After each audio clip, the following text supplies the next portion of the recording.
Rob, the dust has settled. Here we are, season number 11. It's gone on a bit, but let's just quickly reflect on last season and the joy of it all. What an achievement! Yeah, I mean, what can you say? I mean, you don't need me to say it's kind of everything you can target in a season. Yeah, we didn't do so well in the Premiership Cup, I suppose, but if you're not gonna do well in one, you'd take it what we've done, and they were very much our targets at the start of the season, that we were going to expect to do better in the Heineken Cup. We were going to challenge ourselves to do better in the Heineken Cup than we'd done before. I thought the guys bought into that fantastically well. I thought for a while they may have bought into it too well, in a strange kind of way, because I think our Premiership form at the start of the season showed that a little bit, in that we kind of started relatively slowly for us in the Premiership. And if you think of that Bristol home loss, when we were really in charge of a game, that we kind of tried to manage our way through for the final half hour.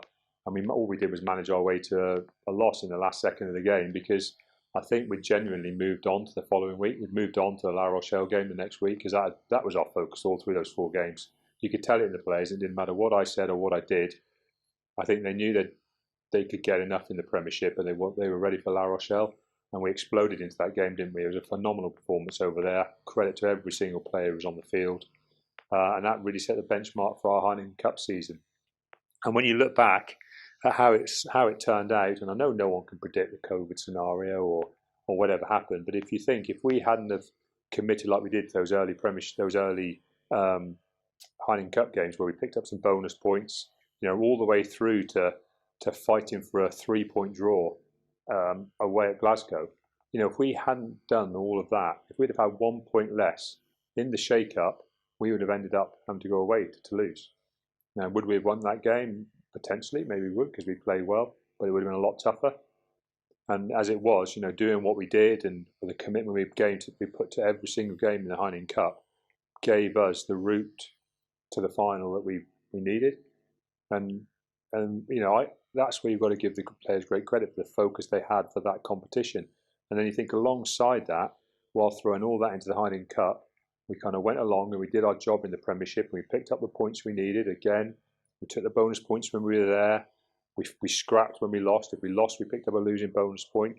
And we picked up those points to get us to a stage where, through the lockdown period again, we were able to really commit to that early period. And you think of those midweek performances, away to a full strength Northampton, away to a full strength Bristol, and to win those games meant that we could really plan our way at the end of the season. We ended up guaranteeing a top 2 spot with 3 or 4 games left, which meant we could rest and rotate to Wasps away. We could rest and rotate to Saracens away, which gave us the chance to be ready, 100% ready and injury free going into Heineken Cup games. You've got to give the players a huge amount of credit for the commitment they've put through the season.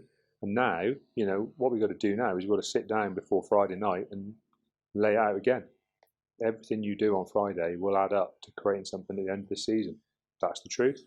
The guys will know that, but we're not going to expect that they know it. We're going to reinforce it and reinforce it and reinforce it. If you want to win trophies at the end of the season, you turn up on Friday night. It's not a must-win game, but it doesn't have help.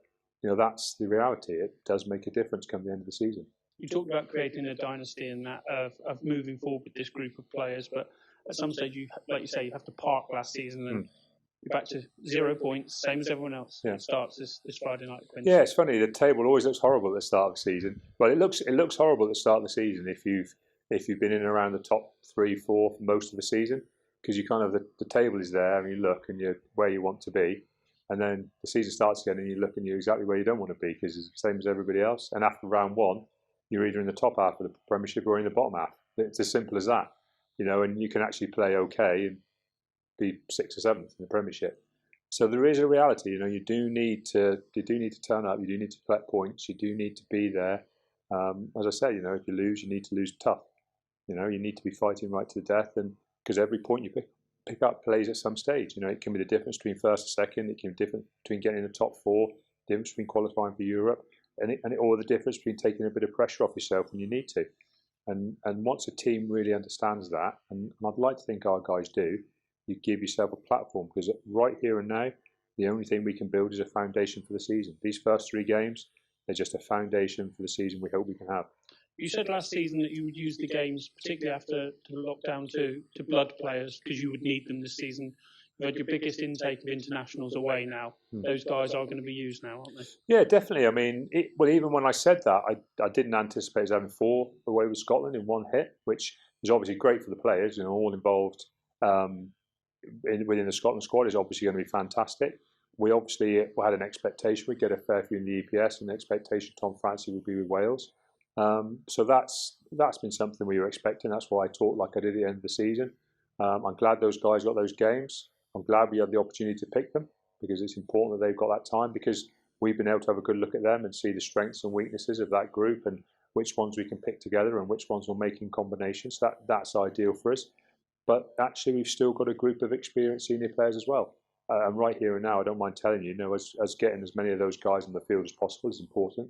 I think it's important for us to get the guys on the field who had game time late in the season, because they're the most match ready and ready to go and know what it's going to take.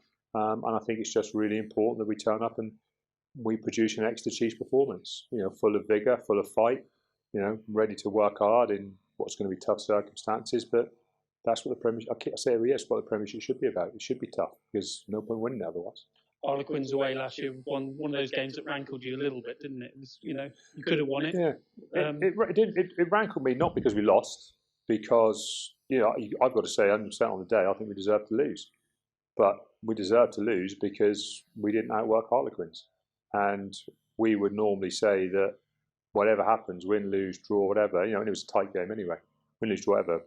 We can look at our review of the game and be proud of ourselves. And it was tough, because I thought at the time, and I said to the players after the game, I said, look, this is okay. It's been a tough game today. I thought you went out there and committed to it really hard. But when I reviewed it in detail, when I looked at some of the things we were doing, where some of our ill discipline creeped in, we looked at some of the physical stats we laid out on the day. It was a bit disappointing for us. It was one of our top disappointing performances. Not result. It wasn't our most disappointing result of the season. It was our most disappointing performance, and that rankles me a bit. And I hope it rankles a few of the players. And that means that we should have some guys that are prepared to perform a bit better than they did on that night. As we said, season number 11, the coaching staff was pretty much the same. We've got a new addition in there. How's he settled in Stino? Stino's been good, real good. Yeah, I've been really pleased. He's already taking charge of some individual kicking sessions with guys right through the club. He's already been involved, obviously, with the women's side, which is fantastic. He's already grasping, getting involved in the frontline coaching teams, senior squad, because obviously that's what's happening at the moment. It's just senior training. So obviously his role will grow and develop as we get out of lockdown. But I've been really pleased. He's already setting high standards. He's already seems comfortable. Pleasure to have him in the office. It's good. It's nice. Feels like a nice progress. We can start to see some really important roles for him coming forward. No, I think it's one of those ones that feels right, and it already feels like we've done the right thing. And post Twickenham, you talked about the contribution of the rest of your team. They're all driving the standards. They're all adding something each year, and that is obviously the case again moving into this season. Yeah, I mean it's a weird situation starting a season without your internationals. It's quite rare, and other than around a World Cup, it doesn't really happen. You tend to have them here at the start of the season, your whole squad, and then obviously the autumn internationals come and they come and go. So it's been a little bit weird, like talking about some new things and some new themes for the season, some new approaches without them being here. But I don't think they won't buy into what everyone else is talking about. And actually, the truth is, for the next 3 or 4 weeks, it's not about those guys. It's about the group who are here, and that's what we've got to focus on. We've got to focus on the lads who are here, and how we can guide them and help them to produce the best performances they can. I'm actually looking forward to Friday. I know it feels.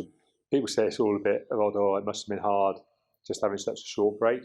I'm not sure if the short break is not a good thing sometimes, because you just get back into it. And as I've said to a few people, I've said to the lads, this is the shortest Premiership season you'll ever play. Because I don't buy into this is going to be a long run of games because of the last week and only a short break. That's sort of rubbish. These guys have the longest pre-season and off period they're ever going to have in their careers. They're never going to have that again, hopefully. All right, so they were pretty ready to go. None of our guys overplayed through the period just now. They all have rest periods within it.